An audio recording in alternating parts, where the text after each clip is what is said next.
Riri murimu wa COVID-19 uthiete ucemete gacumbiri kaguo guku bururi-ini, muigana wa aria marahona ni urehete gaceneni ka mwihoko ihinda-ini ria mathaa 24.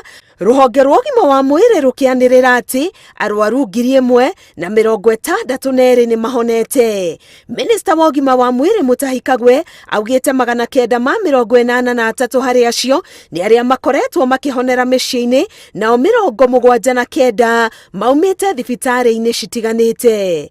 Guthutukanio ni umwe wa maruo maria makoretwo magitunga micii iria yagia na murwaru wa COVID-19, guko Minista Kagwe akiuria muingi kwaga guthutukania arwaru na aria mamarigiceirie, amu mutugo uyu uraiga angi ugwati-ini wa kunyitwo ni COVID-19, kuona riu kuri na family ciraiguanira na hitho na ndagitari kwandikirwo irua ria kuga murwaru ndarari na COVID-19.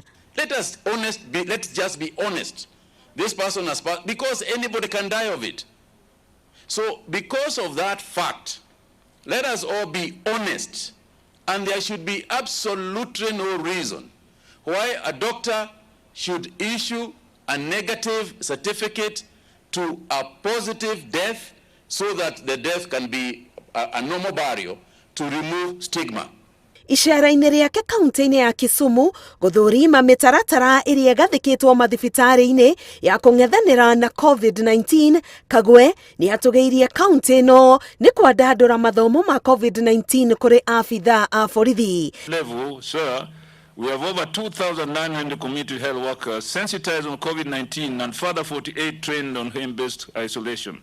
And rest assured that the police in this county are well trained to deal with the citizens fairly and family, but also in a gentle manner without creating danger to the public or to themselves. Ihinda-ini ria mathaa 24 arwaru 599 nio meyongereire, muigana wa arwaru a COVID-19 guku bururi-ini ukihinga 26,436 thutha wa andu angi eri gukua, muigana wa ikuo ukinyite 420.